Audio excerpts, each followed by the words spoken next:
باركت على إبراهيم وعلى آل إبراهيم إنك حميد مجيد۔ قرآن کریم کی یہ آیتیں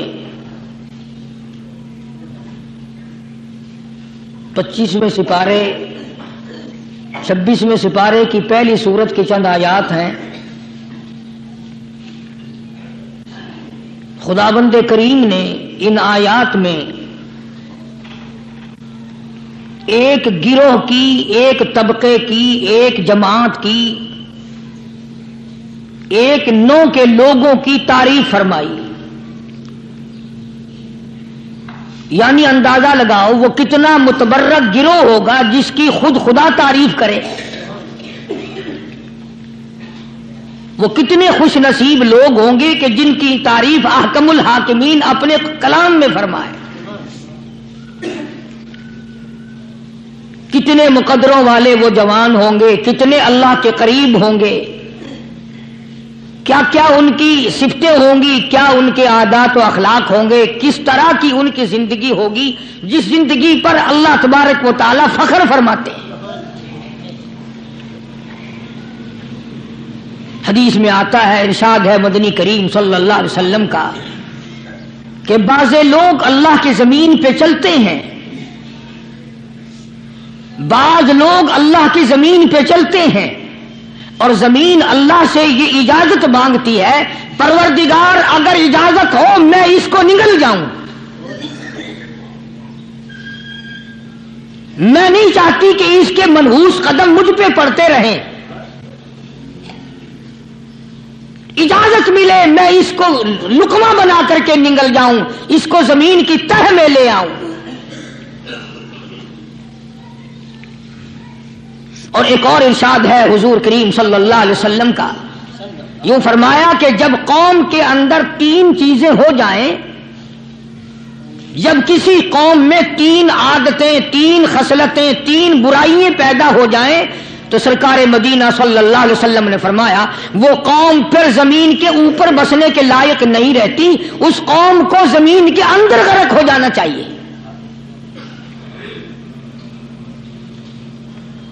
وہ کون سی باتیں ہیں؟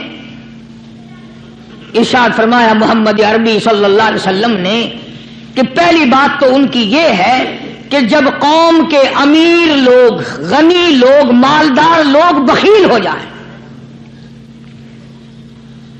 اللہ تعالیٰ نے جو ان کو سرمایہ دیا ہے، رب العالمین نے جو ان کو پیسہ اور دولت دی ہے، اس میں کسی غریب کا وہ حصہ ہی نہ رکھیں۔ چنانچہ آج آپ دیکھ لیں فالتو لاکھوں روپیہ لگ جائے گا، لیکن کسی بیوہ کے گھر 1 سیر آٹا دینا، کسی یتیم کے سر پہ ہاتھ پھیرتا ہوا امیر آدمی شرماتا ہے کبھی میرے ہاتھ کی ہتھیلی نہ گھس جائے۔ حالانکہ ارشاد فرمایا مدنی کریم صلی اللہ تعالی علیہ وسلم نے بعد وقت ایسا قبولیت کا ہوتا ہے جو آدمی یتیم کے سر پہ ہاتھ پھیر دے محبت کے ساتھ، یہ بچہ یتیم ہے، اس کا لاڈ اجڑ گیا، اس کا مان اجڑ گیا، اس کا ابا رخصت ہو گیا، اس کو گود میں بٹھا کر پوچھنے والا چلا گیا بیٹا تو کیا چیز کھاوے گا؟ حضور کریم صلی اللہ تعالی علیہ وسلم نے فرمایا جب یتیم کے سر پہ آدمی محبت کے ساتھ، شفقت کے ساتھ ہاتھ پھیرتا ہے، اللہ پاک یوں فرماتے ہیں مجھے اپنی کبریائی کی قسم جتنے بال اس کے ہاتھ کے نیچے آ جاتے ہیں اتنی نیکیاں ہاتھ پھیرنے والے کے نام اعمال میں لکھ دی جاتی ہے۔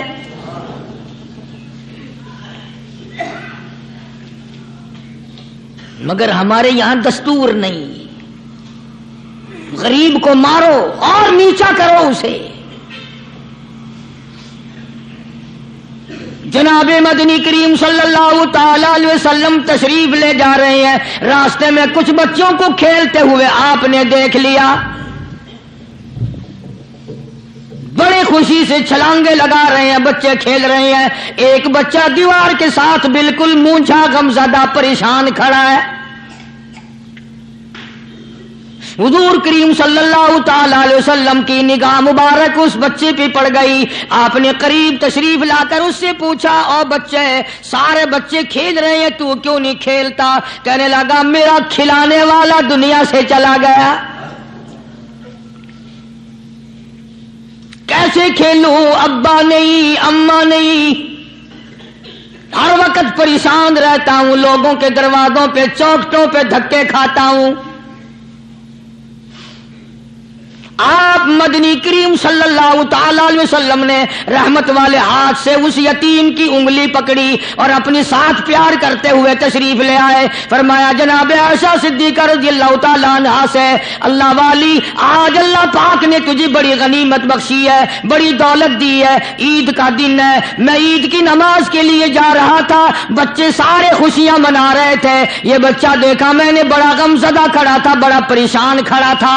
اب میں نے اس سے پوچھا آج عید کا دن ہے، تو خوشی کیوں نہیں مناتا؟ بچہ نے جواب دیا میری خوشی منانے والے دونوں ہی چلے گئے.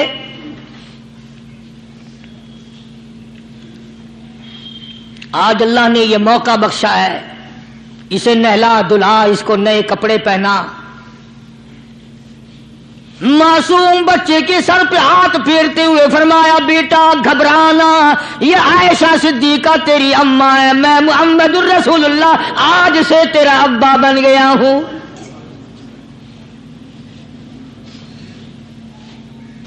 نہلایا دھلایا، کھلایا پلایا، ہنسایا، اسے بلایا ساتھ لے کر. جب حضور کریم صلی اللہ تعالی علیہ وسلم ان بچوں کے پاس سے پھر گزرے جو پہلے کھیل رہے تھے، اس زمانے کے تو بچے بھی سمجھدار تھے، آج تو چٹی داڑھی والوں کو سمجھ نہیں ہے. قبر بالکل کنارے، قبر کے کنارے پہ کھڑے ہیں پھر بھی سمجھ نہیں. کسی کو حسد نے مارا، کسی کو تکبر نے مارا، کسی کو دولت کی بیماری نے مارا. اسی کو مجذوب کہتا ہے، نفس اور شیطان خنجر در بغل. کوئی آدمی اپنے بارے میں اطمینان نہ کرے کہ میرا معاملہ ٹھیک ہو گیا، نہ جانے آخری وقت میں کیا بن جائے گی. ایک اللہ والے کا انتقال ہونے لگا، آخری وقت ہے، خاندان اس اللہ والے کا چاروں طرف بیٹھا ہوا ہے، مریدین بیٹھے ہوئے ہیں، اللہ والے کے چاروں طرف حلقہ بیٹھا ہوا، آخری وقت ہے. عربی زبان میں جس کا ترجمہ یہ ہے، اس کی زبان سے ایک بات نکلتی ہے، ابھی نہیں، ابھی نہیں، ابھی نہیں، ابھی نہیں، ابھی نہیں. مرنے کے بعد کسی نے خواب میں دیکھا تو پوچھا حضرت جی دنیا درود شریف پڑھتی ہے، مرتے وقت کلمہ پڑھتے ہیں، اللہ اللہ کرتے ہیں، یہ آپ ابھی نہیں ابھی نہیں کیا فرما رہے تھے؟ تو یوں فرمایا تمہیں کیا معلوم ہے، شیطان میرے سامنے کھڑا تھا اور کہتا تھا میں نے دنیا کو پھنسایا، دنیا کو ورغلایا، دنیا کو بہکایا، تو میرے پھندے سے پھنس گیا، تیرے علم نے، تیری نیکی نے بچا لیا. تو میں کہتا تھا ظالم ابھی تو سانس آ رہی ہے، نہ جانے کیا بنے گی، ابھی نہیں، ابھی نہیں، ابھی نہیں.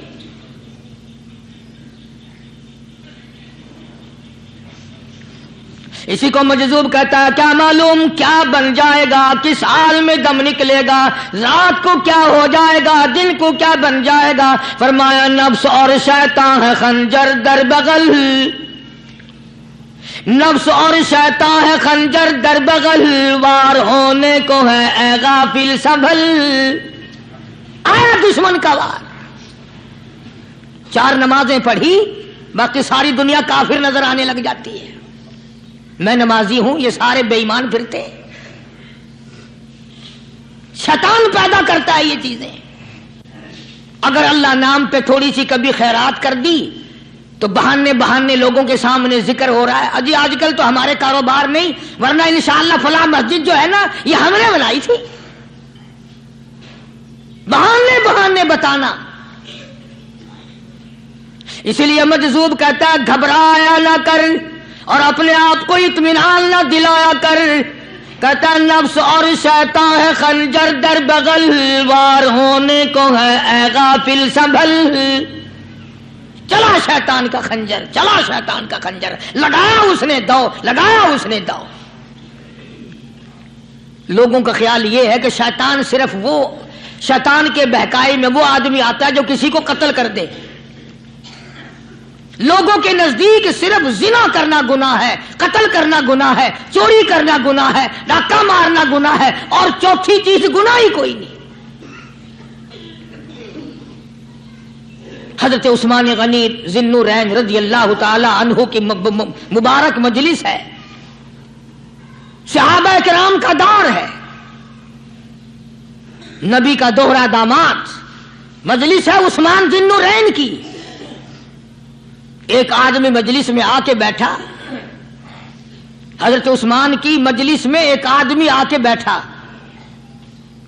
تو حضرت عثمان فرماتے ہیں، توجہ، حضرت عثمان فرماتے ہیں، یوں نہیں فرمایا کہ تو نے ایسا کیا ہے، اسے ذلیل نہیں کیا، بلکہ یوں فرمایا لوگوں کو شرم نہیں آتی، لوگ آنکھ کا زنا کر کے میری مجلس میں آ کے بیٹھتے ہیں، لوگ آنکھ کا گناہ کر کے میری مجلس میں آ کے بیٹھتے ہیں۔ تو دور تھا نا صحابہ کرام کا، فوراً چوٹ کی کسی نے کہ نبی کے بعد وحی آنی شروع ہو گئی۔ یعنی آپ کو کیسے پتا چل گیا کہ کوئی آدمی غلط نگاہ ڈال کے آیا؟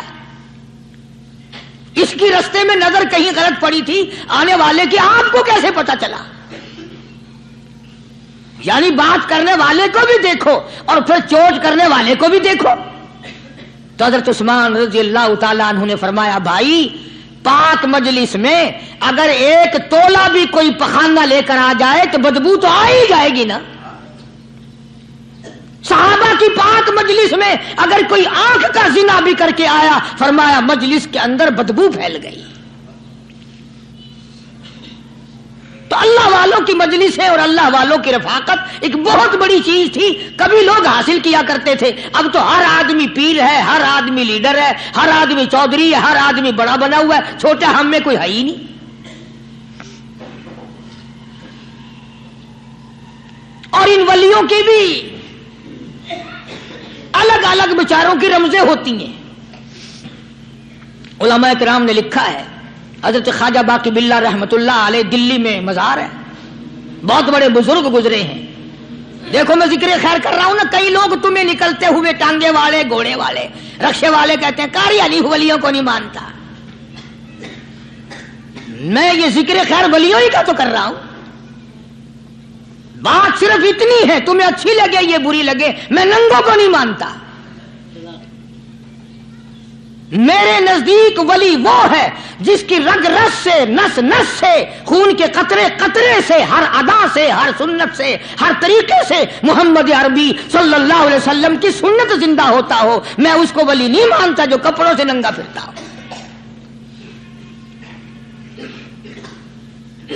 خواجہ باقی باللہ رحمت اللہ علیہ کو بھٹیارے نے دیکھا، ایک تباہی تندور والا، حضرت خواجہ صاحب کو دیکھا کہ جامع مسجد دلی کے پیڑیوں پہ، سیڑھی پہ کبھی چڑھتے ہیں، کبھی اترتے ہیں، کبھی چڑھتے ہیں، کبھی اترتے ہیں، پریشانی کا عالم۔ تو تباہی تو ضرور تھا، بٹیارہ تو تھا، مگر تھا تو دلی کا۔ وہ سمجھ گیا کہ حضرت کو کوئی پریشانی ہے، پہنچا اور جا کے کہنے لگا، حضرت کیا بات ہے، آج رات کافی گزر گئی ہے، آرام فرماؤ، کبھی چڑھتے ہو کبھی اترتے ہو، پریشانی کیا پریشانی ہے؟ فرمایا 4 مہمان ہیں، کھانا کھلانا ہے، میرے پلے کچھ نہیں۔ اندازہ لگاؤ، ابھی ابھی ولی یہ کہہ رہا کہ میرے پلے دھیلا دمڑی کچھ نہیں، 4 مہمان ہیں، شرمندہ ہوں ان کو کھانا کھلانے کے لیے۔ تو وہ کہنے لگا، حضرت یہ کون سی فکر کی بات ہے، میں بھی لاتا ہوں۔ وہ کھانا لایا اور حضرت کے مہمانوں کو کھانا کھلایا، کھانا کھا لیا، فارغ ہو گئے۔ دیکھو ولی کی بات، ابھی تو کہتا تھا کہ روٹی نہیں ہے، اور ابھی ابھی وہی ولی کہتا ہے بٹیارے کا ہاتھ پکڑ کے، مانگ کیا مانگتا ہے، مانگ کیا مانگتا ہے۔ اب تیرے جیسا اگر وہاں ہوتا تو کہتا کہ جی کوئی گورنری شرمندری دلاؤ، اسمبلی کی ممبری دلاؤ، کوئی تھوڑے علاقے کا ڈھیر سیاح ہوئے تو آخیا کہ جی میں کو بئی پر نہ دو، پہلی پرانی تھی گئی ہے ہوں میں کو کوئی نوی لاوی چا پر نہ ہو، یہ شے منگنی ہے اور کیا منگیا۔ خواجہ باقی باللہ رحمت اللہ علیہ بٹیارے کا ہاتھ پکڑے کھڑے ہیں، فرمانے لگے مانگ کیا مانگتا ہے؟ وہ تباخی بھی دلی کا تھا نا، کہنے لگا حضرت بس اللہ کا دیا سب کچھ ہے، بس آپ رہنے دیں۔ فرمایا نہیں نہیں، مانگ کیا مانگتا ہے؟ اس نے کہا حضرت پھر اگر دینے پہ ہی آئے ہو نا، اور اگر اتنا ہی دریائے کرم جوش میں ہے اور آپ دینے کا جذبہ لیے ہوئے ہیں، پھر مجھے اپنے جیسا بنا دو، اپنے جیسا بنا دو۔ کیا مانگا ہے؟ مجھے اپنے جیسا بنا دو۔ فرمایا نہیں برداشت کر سکے گا۔ کہنے لگا پھر پوچھتے کیوں ہو کیا مانگتا ہے؟ جب دینا ہی کچھ نہیں تو پوچھتے کیوں ہو؟ اگر دینے پہ آئے ہو اپنے جیسا بنا دو۔ یوں لکھا ہے کہ خواجہ باقی باللہ نے اس بٹیارے کو اپنے سینے سے لگا کر کے تھوڑا سا دبایا تھا، پٹاخ کر کے روح نکل گئی بٹیارے کی۔ بلا جو تجلیات خدا بندی بتدریج آہستہ آہستہ سینے میں آئے تھے، ان کا کرنٹ وہ یکدم برداشت کیسے کرتا؟ میرا عرض کرنے کا مقصد یہی ہے کہ ہم لوگ اپنے آپ کو کب سنبھالیں گے، اور وہ کون سا وقت آئے گا کہ ہم اس بات کے قائل ہوں گے اور تسلیم کریں گے کہ جو کرتا ہے خدا کرتا ہے، بندہ کچھ نہیں کر سکتا۔ تو میں نے اسی لیے عرض کیا، مجذوب کہتا ہے نفس اور شیطان ہے خنجر در بغل، نفس اور شیطان ہے خنجر در بغل، وار ہونے کو ہے اے غافل سنبھل۔ کبھی 4 دن بیٹھ کے اللہ اللہ کر لی، تسبیح پھیر لی، تو دوسروں کو یہ تو دنیا کے دھندے میں پھنسے ہوئے ہیں، میں بہت بڑا ولی ہوں، میں بہت بڑا ابدال ہوں، مجھ سے بڑا تو کوئی نیک ہے ہی نہیں۔ یہ بہت بڑی مار ہے شیطان کی۔ اسی کو کہتا کہ نفس اور شیطان ہے خنجر در بغل، وار ہونے کو ہے اے غافل سنبھل، آ نہ جائے دین و ایمان میں خلل، آ نہ جائے دین و ایمان میں خلل، باز باز آ بدعمل۔ کچھ تو سوچ، کس کی تو پیداوار ہے؟ کس نے تجھے بنایا؟ کس نے تجھے یہ آنکھیں دی؟ کس نے یہ لب دیے؟ کس نے یہ دل دیا؟ کس نے یہ دماغ دیا؟ کس نے یہ شعور بخشا؟ کس نے یہ ساری چیزیں عطا فرمائی؟ اللہ پاک کی ذات فرماتی ہے او لوگو، مجھے بھی بڑا دکھ لگتا ہے، مجھے بھی بڑا صدمہ ہوتا ہے، میرا قہر جوش میں آ جاتا ہے جب پیاری شکل بناؤں میں، پیاری صورت بنائی میں نے، پیارا ماتھا سونی شکل بنائی میں نے، جب میری چوکھٹ کے سوا دوسروں کے دروازے پہ جا کے تو ماتھا رکھتا ہے، فرمایا میرا قہر جوش میں آتا ہے تجھے برباد کر دوں۔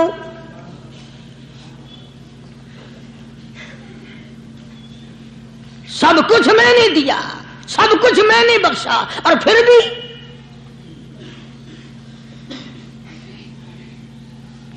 شاہ عبد القدوس گنگوہی رحمت اللہ علیہ بہت بڑے بزرگوں میں سے گزرے ہیں، بہت بڑے اللہ والے تھے۔ ایک راستے سے گزر رہے ہیں، مریدین ساتھ ہیں، حلقہ ساتھ ہے، راستے میں ایک گندگی کا ڈھیر پڑا ہوا تھا، بدبو آ رہی تھی، تو شاہ عبد القدوس نے اپنے حلقے اثر کے لوگوں سے اور مریدوں سے کہا ٹھہر جاؤ۔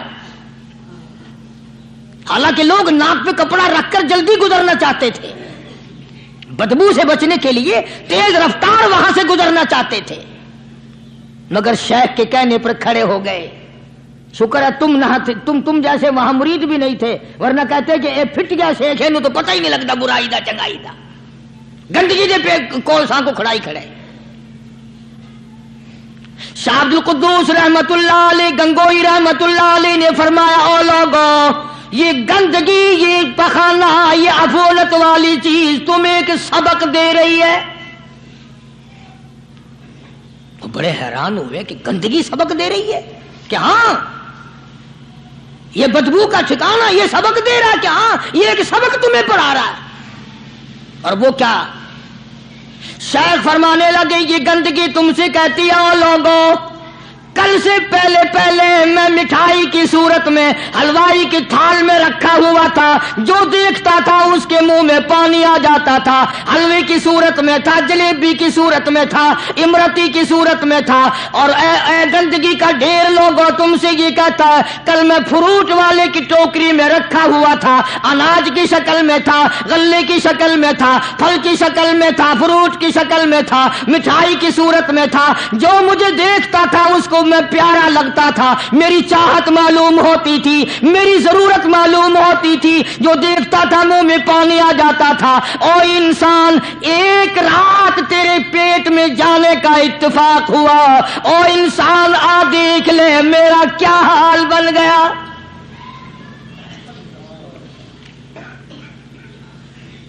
ایک رات تیری صحبت میں رہا ہوں، ایک رات تیرے اندر ٹھہرنے کا اتفاق ہوا، دیکھ میرا کیا حال بن گیا۔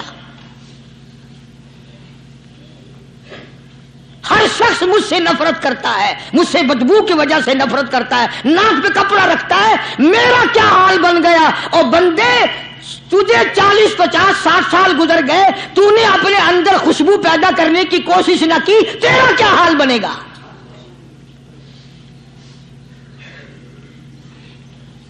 سارے لوگ حیران ہوئے کہ شیخ نے کیا بات فرمائی۔ حضرت شبلی رحمت اللہ علیہ بہت بڑے بزرگان دین میں سے گزرے ہیں، اپنے ساتھیوں مریدوں کے ساتھ چل رہے ہیں، چلتے چلتے کہ جیل خانے کے آگے سے گزرے، وہاں کسی ڈاکو کی لاش لٹکی ہوئی تھی، ایسی لاش کے جس کے دونوں پیر نہیں، دونوں ہاتھ نہیں، گردن نہیں، ایسی لاش لٹکی ہوئی ہے، اس کے دونوں پیر بھی نہیں، دونوں ہاتھ بھی نہیں، سر بھی نہیں۔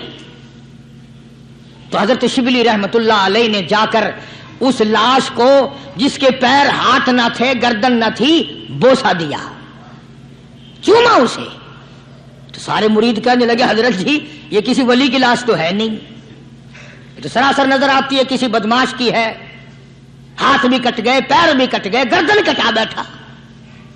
تو حضرت شبلی رحمت اللہ علیہ فرمانے لگے کہ میں نے اس کو بوسا اس لیے دیا کہ اس نے مجھے ایک سبق دیا ہے، اس لاش نے مجھے ایک سبق دیا، اور وہ یہ کہ وہ اسلام کا زمانہ تھا کہ اس نے ایک دفعہ چوری کی، ایک ہاتھ کٹ گیا، پھر چوری کی، دوسرا ہاتھ کٹ گیا، پھر چوری کی، ایک پیر کٹ گیا، پھر چوری کی، دوسرا پیر کٹ گیا، پھر چوری کی، گردن کٹا دی۔ اس نے مجھے یہ سبق دیا شبلی مجھے چوری سے پیار تھا، سارا کچھ کٹا بیٹھا مگر بعد نہ آیا، تجھے تیرے رب سے پیار ہے، قیمہ بنوا لینا مگر چھوڑنا نہیں۔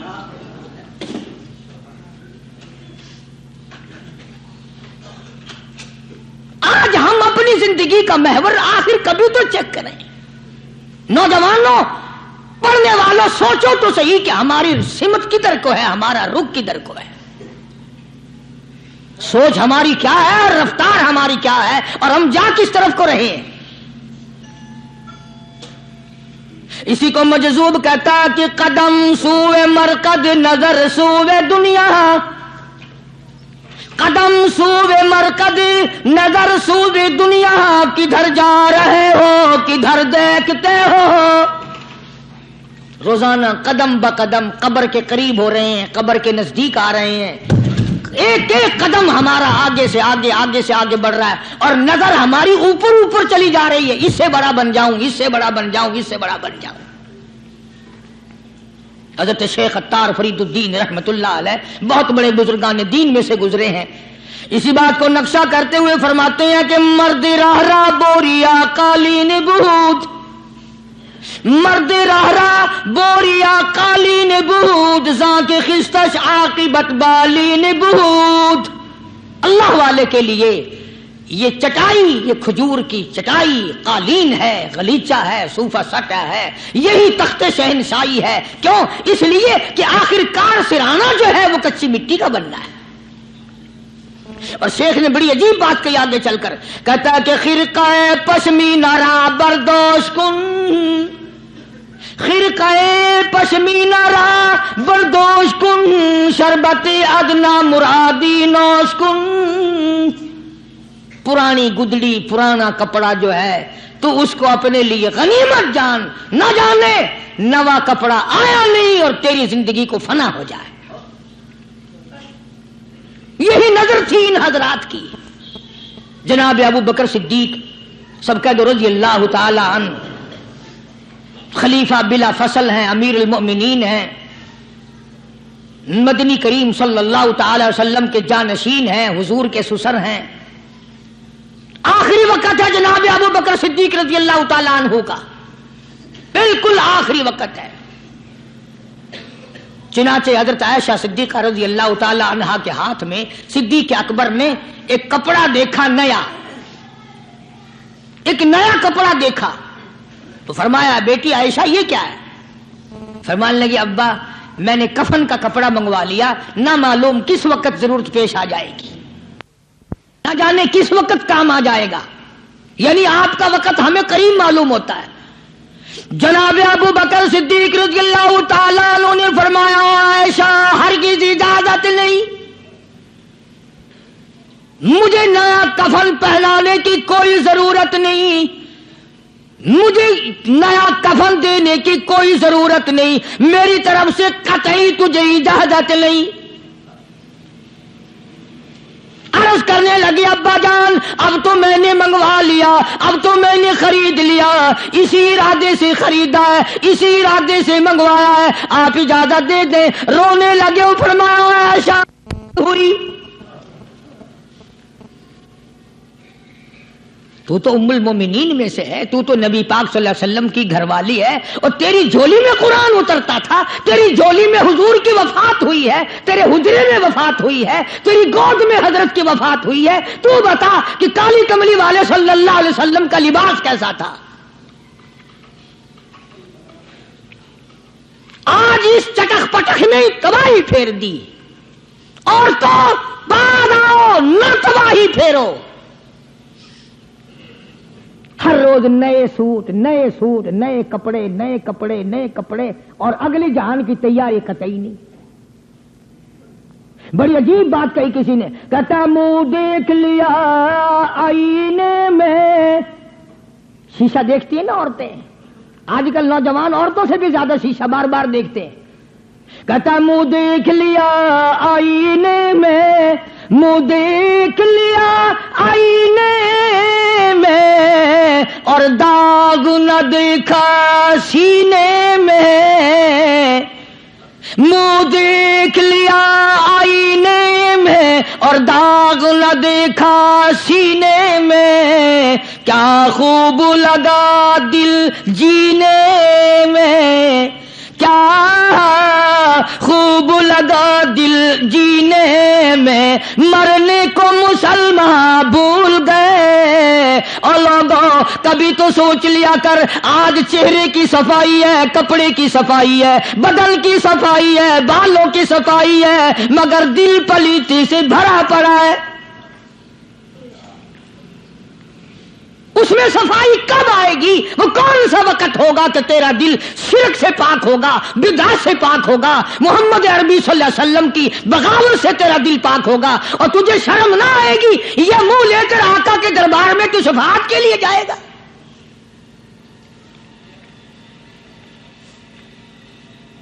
اللہ والوں نے ان معاملات میں بڑے بڑے دکھ اٹھائے ہیں، چاہے ان کو لوگوں نے گالیاں دی، ان کو مارا ہے، مگر پرواہ نہیں کرتے تھے. حضرت مولانا محمد قاسم صاحب نانوتوی رحمت اللہ تعالی علیہ بانی دارالعلوم دیوبند پڑھا رہے تھے حدیث پاک. سبحان اللہ، یہ ہمارے جتنے اللہ والے بزرگ، اللہ والے عالم گزرے ہیں، ساری عمر حدیث پاک پڑھائی. ان کی زبان مدنی کریم کا فرمان. سبحان اللہ، ساری رات سارا دن. کسی نے 50 برس، کسی نے 40 برس، کسی نے 60 برس، کسی نے 30 برس، رات دن قال قال رسول اللہ صلی اللہ علیہ وسلم، ہر وقت.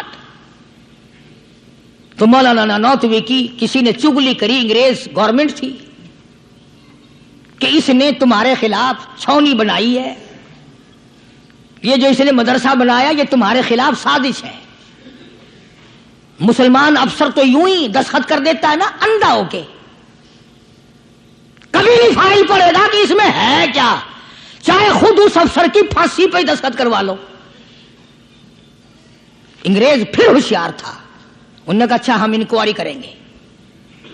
حضرت مولانا حدیث پاک پڑھا رہے تھے, طالب علم پڑھ رہے تھے, انگریز افسر آیا اور 3-4 گھنٹے مولانا قاسم نانوتوی رحمۃ اللہ علیہ کے سامنے بیٹھا رہا اور بار بار چہرے کو دیکھتا رہا.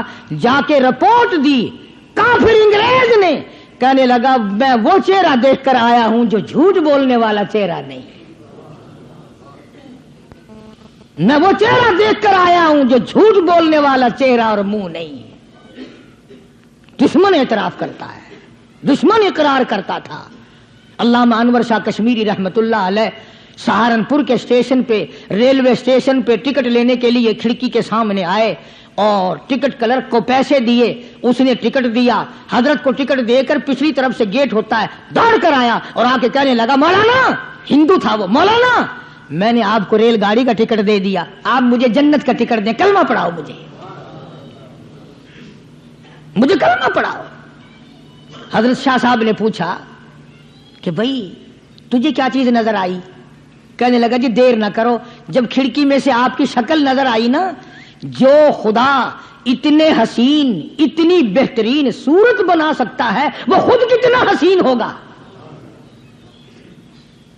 میں ان اللہ والوں کا غلام ہوں جن کی شکلیں دیکھ کر کافر مسلمان بنتے تھے, اور جن کو تم شاہ صاحب کرتے پھرتے ہو, کبھی نظر جما کے ذرا چہرہ تو دیکھا کرو. سبحان اللہ, کوئی چیز انشاءاللہ نظر نہیں آئے گی. تو میں عرض کر رہا تھا کہ اللہ والے کبھی بھی غلط راستہ کسی کو نہیں دکھایا کرتے, اور وہ اندر کی بیماریوں کا علاج کرتے ہیں, اندر کی بیماریوں کا. سرتاج الاولیاء حضرت مولانا احمد علی صاحب لاہوری سب کہہ دو رحمت اللہ علیہ, اللہ اللہ اتنے جلیل القدر ولی تھے. علماء نے یوں لکھا ہے کہ پوری امت میں سے 2 آدمیوں کی قبر سے جنت کی خوشبو آئی, پوری امت میں سے, ایک امام بخاری اور ایک مولانا احمد علی لاہوری رحمہ اللہ. قبر کی مٹی سے جنت کی خوشبو. تو کیوں نہیں ہم ان لوگوں کی تابعداری کرتے, اور کیوں نہیں ہم اپنے حلقے اثر میں ایسے بزرگوں کا طریقہ کار لاتے جو ہمیں سیدھا منزل مقصود تک لے جائے. اسی کو کہتا ہے کہ مسلک سنت پہ ایسا لکھ چلا جا بے دھڑک, مسلک سنت پہ ایسا لکھ چلا جا بے دھڑک, جنت الفردوس کو سیدھی گئی ہے یہ سڑک. تو جناب ابو بکر صدیق رضی اللہ تعالی عنہ نے حضرت عائشہ سے بار بار فرمایا کہ نیا کفن ڈالنے کی مجھ پہ ہرگز اجازت نہیں. اور جب جناب رسول کریم سب کہہ دو صلی اللہ علیہ وسلم کے بارے میں حضرت صدیق اکبر رضی اللہ تعالیٰ عنہ نے جناب عائشہ صدیقہ رضی اللہ تعالیٰ عنہ سے پوچھا کہ حضور کا کیا لباس تھا اور حضور کے کیسے کپڑے تھے, تو حضرت عائشہ رونے لگی, اور جب بتایا تو حضرت عائشہ کو فرمایا بیٹی یہ نیا کفن جو تو نے منگا لیا ہے اس کا کفن پہن کر قبر میں جانے سے کوئی فائدہ نہیں. وہاں نئے کپڑے کا لحاظ نہیں, وہاں خوبصورت کپڑے کا لحاظ نہیں, وہاں اچھے کپڑے کا لحاظ نہیں, وہاں تو اعمال دیکھے جائیں گے, وہاں تو اعمال کی ضرورت ہے, کپڑوں کو کوئی نہیں دیکھتا. وہاں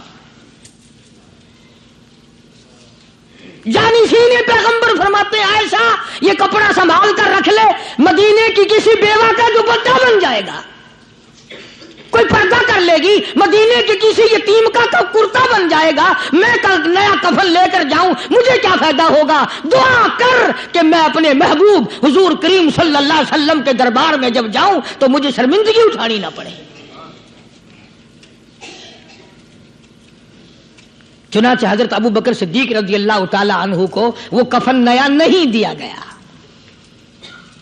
اب ایک اور آخری بات بڑی عجیب ہے, بڑی اچھی ہے, دل کے تختی پہ لکھ کے لے جاؤ, لڑائی بڑھائی والی بات نہیں, لکھ کے لے جاؤ, انشاءاللہ ذمہ دار ہوں.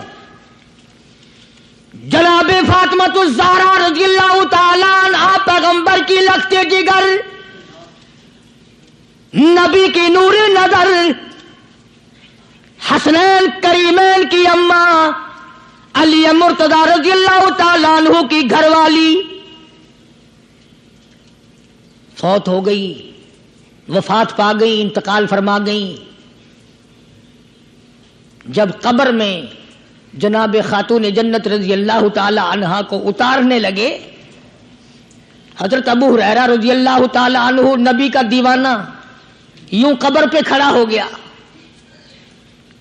قبر کی طرف منہ کر کے، اندر کو منہ کر کے کہنے لگا، قبر تجھے کیا معلوم ہے آج ہم تیرے اندر کس کو رکھ رہے ہیں؟ یہ کالی کملی والے کی لخت جگر ہے، یہ نبی کی نور نظر ہے، یہ حسنین کریمین کی اماں ہے، علی مرتضی کی گھر والی ہے، اور قبر یہ عام جنازہ نہیں، عام میت نہیں، یہ امام الانبیاء محبوب کبریا کی بیٹی ہے، خاتون جنت ہے۔ صحابی نے یوں قبر کو منہ لگا کر آواز دے دی۔ مسند کی روایت میں ہے کہ قبر میں سے واپسی جواب آیا، قبر کے اندر سے جواب آیا،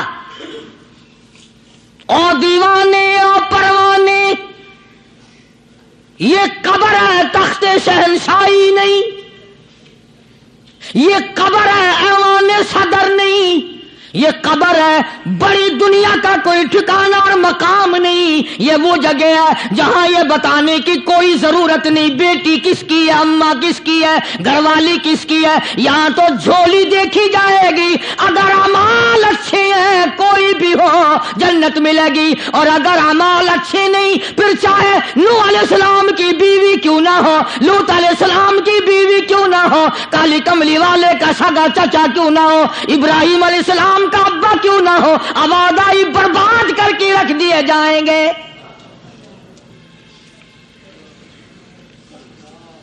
یہ تو عمل کی جگہ ہے، عمل کی۔ یہاں نہ اس بات کا لحاظ ہے کہ کپڑے کیسے ہیں، نہ اس بات کا لحاظ ہے کہ لباس کیسا ہے، نہ اس بات کا لحاظ ہے کہ یہ جھونپڑی سے جنازہ اٹھا ہے یا بنگلے سے، نہ اس بات کا لحاظ ہے کہ یہ جنازہ کوٹھی سے نکلا یا جھونپڑی سے نکلا ہے۔ یہاں تو ایمان دیکھا جائے گا، یہاں تو اعمال کی جھولی دیکھی جائے گی، ورنہ اور کوئی صورت یہاں پہ نہیں ہے۔ تبھی تو شیخ عطار فرید الدین رحمت اللہ علیہ نے بار بار بڑی پتے کی باتیں لکھی ہیں پندنامے میں، فرماتے ہیں کہ خاطر کسر مرن جا اے پسر، خاطر کسر مرن جا اے پسر، ورنہ خردی زخم بھر جانو جگر۔ کسی کے دل پہ ناجائز تیر نہ چلایا کر، کسی کو نہ ستایا کر کہ کل تیرے دل کو اچانک تیروں سے گھائل نہ کر دیا جائے۔ تو اپنے آپ کو بچا، اپنی سنبھال۔ اسی کو کہتا کہ روزباں از غیبت مردم ببن، روزباں از غیبت مردم ببن، تا نبینی دست پائے خود ببن۔ جا لوگوں کے گلے سے چگلی سے اپنی زبان کو بند کر، تاکہ قیامت کے دن تیرے ہاتھ پاؤں بندھے ہوئے نہ آئیں۔ اب یہ ولی نے تو بات کہہ دی، مگر آپ کیسے سمجھیں؟ حدیث پاک میں آتا ہے، حضرت شاہ عبد العزیز صاحب دہلوی رحمۃ اللہ علیہ نے لکھا ہے کہ قیامت کے دن اللہ کی عدالت میں لوگوں کو الگ الگ صورتوں میں پیش کیا جائے گا۔ ایک قوم آئے گی، ایک جماعت آئے گی، لوگ آئیں گے، ان کے دونوں ہاتھ پاؤں بندھے ہوئے آئیں گے، جیسے مشک نہیں باندھ دیتے قاتلوں کی، پیر بھی بندھے ہوئے، ہاتھ بھی بندھے ہوئے۔ حضور کریم صلی اللہ علیہ وسلم سے صحابہ کرام نے پوچھا کالی کمری والے وہ کون لوگ ہوں گے؟ جواب ملا کہ یہ چغلی کرنے والے لوگ ہوں گے، اور ہم اس کو گناہ نہیں مانتے، ہمارے دماغ میں یہ گناہ نہیں ہے۔ اللہ والوں کے نزدیک یہ بہت بڑی چیزیں ہیں، اور یہ وہی لوگ ان چیزوں کی اصلاح کرتے ہیں، دوسرا کون کر سکتا ہے؟ اسی لیے قرآن کریم نے فرمایا ان الذین قالوا ربنا اللہ، ان الذین قالوا، بے شک وہ لوگ جنہوں نے اپنی زبان سے یوں اقرار کر لیا، قالوا ربنا اللہ، شک جو لوگ اقرار کرتے ہیں، زبان سے کہتے ہیں ربنا اللہ، رب ہمارا اللہ ہے، رزق دینے والا وہی، اولاد دینے والا وہی، نفع منافع دینے والا وہی، خسارہ دینے والا وہی، فقیر کو تخت شہنشاہی پہ بٹھا دینے والا وہی، اور بادشاہ کو اٹھا کر تخت سے نیچے پھینک دینے والا وہی، اور کوئی ہی نہیں۔ ثم استقاموا، پھر کچھ بھی بن جائے اس پر جمع رہے۔ اللہ اللہ اللہ، امام احمد بن حنبل رحمت اللہ علیہ، اتنا بڑا زبردست امام، متقی، پرہیزگار، اللہ والا، پوری دنیا ڈر کی ماری ایک طرف، اور ایک اکیلا امام احمد بن حنبل ایک طرف، ایک آدمی بھی ساتھ نہیں، اور ایک دو دن کی بات نہیں، 2 برس تک کوڑے لگے روزانہ، ایک آدھ دفعہ نہیں، روزانہ اکثر کوڑے لگتے تھے۔ ایک دن خلق قرآن پر بات تھی، آپ لوگ یہ مسئلہ سمجھ نہیں سکتے، چھیڑنا ہی نہیں چاہیے۔ امام کہتے تھے کہ اللہ خالق ہے، اس کا کلام بھی نرالا ہے، یہ مخلوق نہیں ہے۔ چنانچہ احمد بن حنبل رحمت اللہ علیہ کو پکڑ کے لائے، پیروں میں رسے، ہاتھوں میں رسے بندھے ہوئے ہیں، جلاد، 9 جلاد پوری قوت سے ایک ایک وقت میں درے مارا کرتے تھے، 9 جلاد۔ پہلا کوڑا جو لگا، فرمایا بسم اللہ،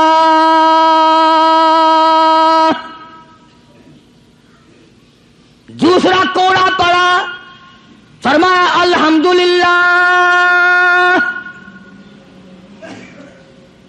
تیسرا کوڑا لگا، فرمایا الا ان کلام اللہ غیر مخلوق، خبردار، اللہ کا کلام مخلوق نہیں۔ جس بات پہ کوڑا لگا تھا وہی اعلان پھر کیا۔ علماء نے لکھا ہے کہ ایک جلاد نے اتنا زور سے کوڑا مارا کہ جو سلوار یا پاجامہ پہن رکھا تھا، اندازہ لگا چمڑے کا کیا بنا ہوگا، کمر بند ٹوٹ گیا، زار بند ٹوٹ گیا کوڑے کی ضرب سے۔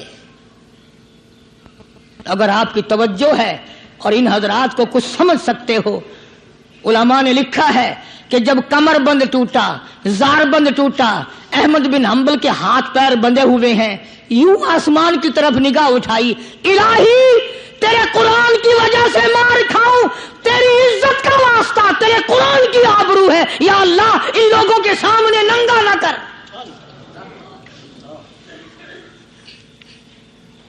میرے ہاتھ بندھے ہوئے ہیں، میرے پیر بندھے ہوئے ہیں، میں نے چوری نہیں کی، میں نے ڈاکہ نہیں مارا، میں نے قتل نہیں کیا، میں تیرے قرآن کے پیچھے مار کھا رہا ہوں، الہی میری آبرو تیرے قرآن کی آبرو، تیرے قرآن کی آبرو تیری آبرو۔ علماء نے لکھا ہے کہ وہیں ایک ہاتھ نمودار ہوا، ایک ہاتھ پیدا ہوا، اور سکنٹ کے اندر دونوں سرے زارمند کمر بند کے پکڑ کر گرا لگا دی۔ وہی ایک ہاتھ پیدا ہوا، اور اس ہاتھ نے صرف ہاتھ دکھائی دیا، گرا لگا دی۔ احمد بن حنبل رحمت اللہ علیہ سے کسی نے دوسرے وقت میں بڑا اصرار مجبور کر کے پوچھا کہ احمد بن حنبل یہ ہاتھ کس کا ہو سکتا ہے جو ہاتھ آیا تھا، کوئی پہچان ہے؟ امام صاحب نے فرمایا ہاں، جناب رسول اللہ صلی اللہ علیہ وسلم کا دست مبارک تھا۔ میں یہ عرض کر رہا تھا کہ آج ہم لوگوں کو نہ کھرے کھوٹے کی پہچان ہے، نہ برے بھلے کی پہچان ہے۔ لوگوں دنیا کے معاملے میں بڑی آنکھیں کھول کے چلتے ہو، دین کے بارے میں اندھے بن کے نہ چلو، عقل کرو، سمجھو۔ اس لیے قرآن نے فیصلہ کر دیا، ان الذین قالوا ربنا اللہ ثم استقاموا فلا خوف علیہم ولا هم يحزنون اولئک اصحاب الجنۃ خالدین فیہا جزاء بما کانوا یعملون.